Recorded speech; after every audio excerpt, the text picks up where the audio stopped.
मुरादाबाद पूर्व मेयर प्रत्याशी ने पोर्टल पत्रकारों पर लगाए रंगदारी और ब्लैकमेलिंग के आरोप, एक एफआईआर दर्ज। मुरादाबाद के कटघर थाना क्षेत्र में एक सनसनीखेज मामला सामने आया है, जिसमें पूर्व मेयर प्रत्याशी मोहम्मद रिजवान कुरैशी ने 2 कथित पत्रकारों सहित 3 व्यक्तियों पर रंगदारी, ब्लैकमेलिंग और सामाजिक छवि को धूमिल करने की साजिश रचने के गंभीर आरोप लगाए हैं। वरिष्ठ पुलिस अधीक्षक के निर्देश पर कटघर थाने में राजवीर गुप्ता, परवेज अंसारी और मनोज के खिलाफ आपराधिक मुकदमा दर्ज किया गया है। मोहम्मद रिजवान कुरैशी बूढ़े का चौराहा के निवासी और पूर्व मेयर प्रत्याशी ने शिकायत में बताया कि उन्होंने मेयर चुनाव में 1,18,000 वोट हासिल किए थे और मात्र 3,200 वोटों से द्वितीय स्थान प्राप्त किया था। उनकी सामाजिक प्रतिष्ठा के चलते कुछ लोग उनके खिलाफ साजिश रच रहे हैं। रिजवान का आरोप है कि राजवीर गुप्ता ने अपने सहयोगियों परवेज अंसारी और मनोज के साथ मिलकर एक विवादित संपत्ति के मामले में उन्हें ब्लैकमेल किया है। ये संपत्ति मामला मुरादाबाद के सिविल कोर्ट में विचाराधीन है। आरोपियों ने कथित तौर पर रिजवान से 1,50,000 रुपए की मांग की और धमकी दी कि पैसे न देने पर उनकी छवि खराब कर देंगे। रिजवान ने बताया कि 30 मार्च 2025 को आरोपियों ने अपने न्यूज पोर्टल चैनल पर उनके खिलाफ झूठी और अपमानजनक खबर चलाई। परवेज अंसारी ने कथित तौर पर धमकी दी कि वे रिजवान को बदनाम कर भविष्य में चुनाव लड़ने से रोक देंगे। रिजवान के भाई हाजी फरहान कुरैशी ने परवेज और मनोज को 6,000 रुपए से 5,000 नगद और 1,000 पोर्टल के लिए दिया, जिसका वीडियो साक्ष्य पुलिस को सौंपा गया है। रिजवान की शिकायत पर 19 अप्रैल 2025 को कटघर थाने में एफआईआर दर्ज की गई है। पुलिस ने जांच शुरू कर दी है और आरोपियों से जल्द पूछताछ की जाएगी। परवेज अंसारी का आपराधिक इतिहास भी खंगाला जा रहा है, क्योंकि वे पहले ब्लैकमेलिंग के मामले में जेल जा चुके हैं। यह मामला पत्रकारिता की विश्वसनीयता और मीडिया के दुरुपयोग पर सवाल उठाता है। मुरादाबाद में ये घटना चर्चा का विषय बनी हुई है। पुलिस जांच से साजिश की गहराई और आरोपी की सत्यता का पता चलेगा। स्थानीय लोग मामले में आगे की कार्रवाई का इंतजार कर रहे हैं। पुलिस सूत्रों के अनुसार कटघर थाना प्रभारी ने साक्ष्यों की जांच शुरू कर दी है। रिजवान द्वारा दिए गए वीडियो और दस्तावेजों की पड़ताल की जा रही है। इस मामले में जल्द ही बड़े खुलासे होने की संभावना है। मेरा पक्ष सुनने के लिए आए, क्योंकि आप लोकतंत्र का चौथा स्तंभ हैं और क्योंकि आप भी इसी फील्ड में हैं और आपको भी तकलीफ इतनी होगी जितनी मुझे वो तकलीफ हुई है, क्योंकि एक मछली पूरे तालाब को गंदा करती है। क्योंकि मसला आप ही लोगों से जुड़ा हुआ है। कुछ तथाकथित पत्रकार जो जेब में कैमरा लेकर के और इस तरह की फर्जी आईडी लेकर के लोगों को ब्लैकमेलिंग करने का काम कर रहे हैं। कहीं ना कहीं वो तकलीफ मुझसे ज़्यादा आपको होगी। 2 लोग हैं, एक परवेज उर्फ कॉपी करके कहलाते हैं और एक दूसरे मनोज कश्यप। ये 2 लोग हैं, पिछले 3 महीने से मुझे प्रताड़ित कर रहे हैं, बल्कि लगभग 4 महीने हो चुके हैं। क्या कारण था जो ये प्रताड़ित कर रहे हैं? एक 15-16 साल से मेरा एक मुकदमा, एक विवाद था। मेरे पड़ोसी राजवीर गुप्ता, मेरी फैक्ट्री और कॉलेज है वहाँ रामपुर रोड पर, उससे बिल्कुल लगा हुआ रास्ते का विवाद हमारा 15-16 साल से चला आ रहा था, जिसको लेकर के ये मेरे पास दिसंबर में मेरे पास ये दोनों लोग आए थे और इन्होंने उसमें ये कहा मुझसे कि हम तुम्हारा उससे फैसला करा देते हैं। वो भी चूंकि राजनीतिक लोग हैं, हमारी पृष्ठभूमि राजनीतिक है, उस पृष्ठभूमि को अपनी इमेज को सही रखने के लिए चूंकि किसे किसे हम सफाई देंगे, इस लिहाज से हमने उसमें भी दब कर फैसला किया। अपनी 70 मीटर जगह का दोबारा से उसमें बनामा कराया, रजिस्ट्री कराई राजवीर गुप्ता से इनके कहने पर, और ये तय हुआ कि चलो ठीक है, एक 15-16 साल पुरानी राड़ है वो खत्म होने जा रही है। इन्होंने शर्त ये रखी कि रजिस्ट्री आप अपने नाम नहीं कराएंगे, क्योंकि आपके खिलाफ राजवीर गुप्ता इतनी लिखत पढ़त कर चुके हैं कि कल को आप उन पर मुकदमा कर देंगे। तो मैंने अपने साले के नाम, असद के नाम रजिस्ट्री कराई और वो विवाद खत्म किया। सिविल कोर्ट में हालांकि मुकदमा था, स्टे के बावजूद विवाद खत्म करने के नियत से हमने वो रजिस्ट्री कराई और रजिस्ट्री कराने के बाद में विवाद हमारा खत्म हो गया। उसके बाद भी लगातार ये मुझे ब्लैकमेलिंग की नियत से कि आज हमारा चैनल में ऐड चाहिए, आज ये चाहिए, आज वो चाहिए। वो सब चीज़ें भी चलो बर्दाश्त की जा सकती हैं, उसके बाद में अब इन्होंने आकर के मुझे मार्च में ईद से पहले मेरे पास आए और इन्होंने मुझसे डिमांड रखी 1.5 लाख रुपए की किस बात पे लेकर? कि हम इस तरह की न्यूज़ आपकी नहीं चलाएंगे, फर्जी न्यूज़ अगर आप नहीं दोगे तो हम आपको फर्जी न्यूज़ एक मेरे ससुराल का एक मामला था जिसमें फर्जी मुकदमा मेरे ऊपर लिखा गया था, उसको भी इन्होंने जाकर के पूरा उसको उकसाया दूसरे पक्ष को और उकसा करके अपनी भाषा उसकी जबान में डाल करके और वो उससे कहलवाया। वो भी आप मैं बताऊंगा किस तरह के अनर्गल इन्होंने मेरे ऊपर इल्जाम इस तरह के उससे भी लगवाए और फिर उसके बाद राजवीर गुप्ता से इन्होंने बनवा करके वो वीडियो डाल के उसके बाद मेरे पास आए कि हम ये देखो ये आपकी वीडियो अभी कम वायरल की है, आप चुनाव लड़ चुके हो, 1,18,000 वोट आपको मिला है, कहीं ऐसा ना हो हम आपको इतना बदनाम कर दें कि ये अगली बार आप चुनाव लड़ने लायक ना रहो।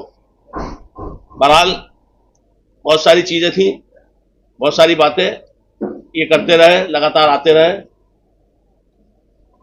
जब इन्होंने मैंने इन्हें पैसे देने मना कर दिया, फिर इन्होंने राजवीर गुप्ता से उसी तरह की वीडियो बनवाई, एप्लीकेशन दिलवाई, सिर्फ हमें ब्लैकमेल करने की नीयत से। उसके बाद फिर ये मेरे छोटे भाई हाजी फरहान साहब के यहाँ मुलाकात करी इन्होंने और वहाँ इन्होंने पैसों की डिमांड रखी, कितने? 1.5 लाख रुपए कि हम 3 लोग हैं, राजवीर गुप्ता, मैं और कश्यप परवेज टोपी ने, तीनों लोग हम 50-50 हज़ार रुपए लेंगे और इसके बाद बिल्कुल ये चैप्टर क्लोज कर देंगे। अब चूंकि इनकी भूख खत्म नहीं हो रही थी तो ये सारा प्रकरण मैंने फिर कप्तान साहब के पास जाके बयान किया और बोला उनको अपनी पूरी व्यथा सुनाई। मैं शुक्रिया अदा करना चाहूंगा आपके चैनल के माध्यम से अपने इतने बड़े अधिकारी। कुछ पैसे भी दिए थे क्या आपने इनको? हाँ, कितने? 5,000 रुपए कप्तान साहब के कहने पर, एक प्रूफ होना चाहिए आपके पास, 5,000 रुपए और 1,000 रुपए पेट्रोल के लिए, दोनों की गाड़ी के लिए उन्हें दिए। वो प्रूफ हमने, ये कप्तान साहब ने कहा था? कप्तान साहब के कहने पर। ये हाँ, तो प्रूफ होना चाहिए, ऐसे बोले बिना प्रूफ के कोई फायदा नहीं है। तो मैं शुक्रिया अदा करना चाहूंगा कप्तान साहब का, अपने इंस्पेक्टर कटघर का, और सबसे ज्यादा शुक्रिया अदा करना चाहूंगा जो चौकी इंचार्ज रामपुर दोराहा सब इंस्पेक्टर सोमपाल जी हैं, जिन्होंने पूरी मामले की जांच की और जांच करके तथ्यों को एसएसपी साहब तक पहुंचाया और एसएसपी साहब ने मतलब एफआईआर की कार्रवाई की, एफआईआर दर्ज कराई। तो ये 5,000 रुपये कब दिए आप? ये लगभग 15 दिन से ज्यादा हो गए, 16 तारीख को। तो 16 से अब तक आप छुप रहे? नहीं, हमने एफआईआर तो शायद 17 तारीख को, 17 में दी थी हमने, शायद 18 तारीख को हमने तहरीर दे दी थी एसएसपी साहब को, और उसके बाद लगातार वो उन्होंने थाने भेजी, थाने से चौकी गई, चौकी के इंचार्ज सोमपाल जी ने उसकी पूरी जांच करी, तथ्यों की जांच करने के बाद में जब वो पूरी तरह से मुतमईन हो गए उसके बाद एफआईआर दर्ज हो। कितने बजे से क्या मामला, दुकान की आपका कब्जा था, खाली कर दी गई, क्या मामला था? देखिए, मेरा कोई कब्जा नहीं था और कोई इस बात का प्रूफ नहीं है कि मेरा कब्जा था। मेरी ससुराल का पिछले 50 साल से दुकान उनके पास किराए पर थी। उस महिला की भी अगर आप वीडियो सुनेंगे, राजवीर गुप्ता की वीडियो भी सुनेंगे, तो बिल्कुल लफ्ज व लफ्ज सेम नजर आएंगे कि मैं देह व्यापार से लिप्त हूँ, मैं लड़कियों को अधिकारियों में मतलब पेश करता हूँ, इस तरह की अनर्गल भाषा जिससे मुझे बेहद तकलीफ पीड़ा हुई, और किसी को भी हो सकती है, आपको भी हो सकती है, जो बेटी वाला होगा, जो बहन वाला होगा, उसे तकलीफ हो सकती है। उस प्रकरण में भी कोई लेन देन हुआ था? उस प्रकरण में लेन देन नहीं हुआ, तभी ये पूरी कार्रवाई हुई, उसमें भी ये आए थे मेरे पास, तभी खाली कर दी गई। पहले नहीं, वो मैटर अलग है बिल्कुल। दुकान अच्छा में वो भी है ना दोनों, मैं बताता रहा हूँ। पहले इन्होंने उसकी वीडियो बना करके लाए, महिला की वीडियो बना करके, फिर इन्होंने, हमने कोशिश करी कि हम कुछ उन्हें पैसे दें, हमने नहीं दिए पैसे, तो फिर राजवीर गुप्ता से इन्होंने दोबारा से एप्लीकेशन लगवा के और उसकी वीडियो बना करके लाए कि हम कुछ दबाव में आ जाएं। ये पूरा सर, आपकी इसमें जांच हो गई है, फिर मुकदमा लिखा जा चुका है, अब आपने मीडिया को जो ये प्रेस वार्ता की, इसका क्या संदेश है?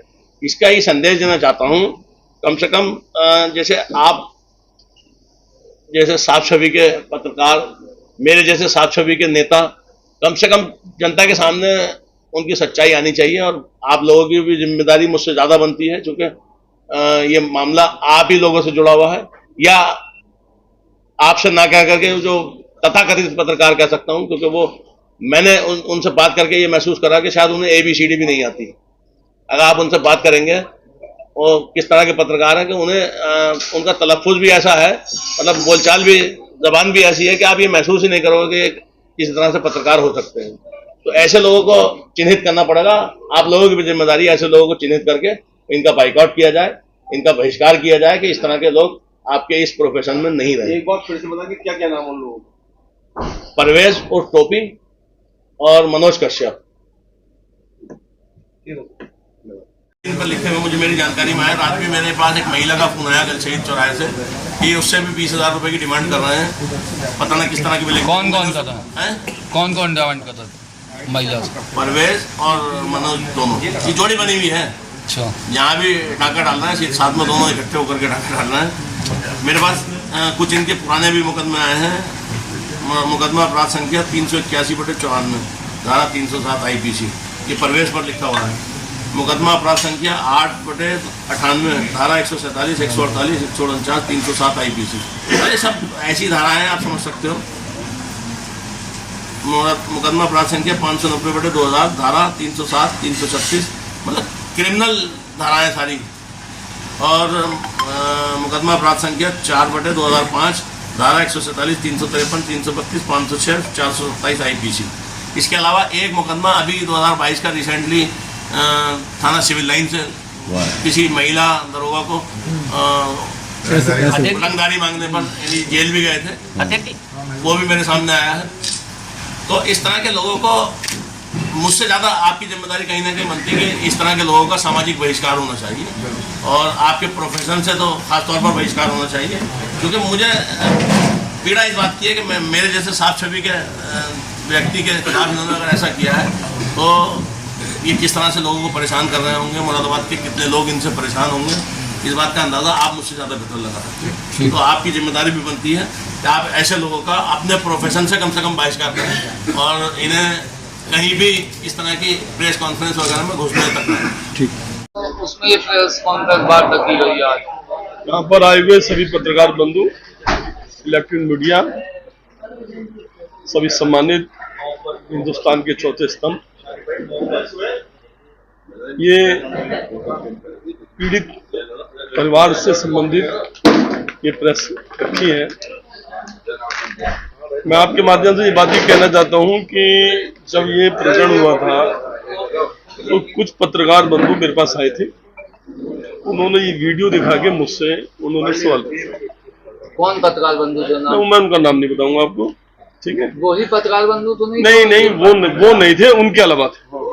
उन्होंने मुझे वीडियो दिखा के मुझसे पूछा कि इसके विषय में आप क्या कहना चाहते हैं। तो मैंने उनको ये जवाब दिया कि 40 साल से मैं इस परिवार से जुड़ा हुआ हूं।